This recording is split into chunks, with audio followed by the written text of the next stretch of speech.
ওই লাল শালুওয়ালারা যেমন নিজেই বলে কিন্তু বোকা মানুষ বোঝে না।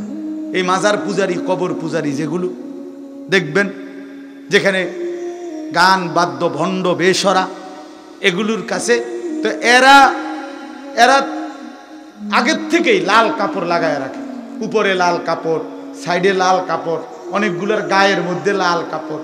তো এরা আগের থেকেই বলে রাখছে যে যেখানে ট্রাক অ্যাক্সিডেন্ট করে, যেখানে রাস্তার কোনার মধ্যে একটা গাঁথা হইয়া যায়, যেখানে কোনো একটা অসুবিধা হয়, তো এটা দূরের থেকে সিগন্যাল দেওয়ার জন্য লাল কাপড় টাঙ্গায়।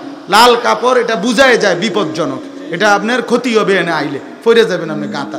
তো তো আগের থেকেই লাল শালু, লাল কাপড় লাগাইয়া রাখছে যে আমার দ্বারা আইও না, ইমান যাবে, আখেরাত যাবে, সব বরবাদ হবে। তুমি বেউকুফ কাহিনী গিয়ে আটটা দিয়া পড়ো, অপদার্থ কোথাকার।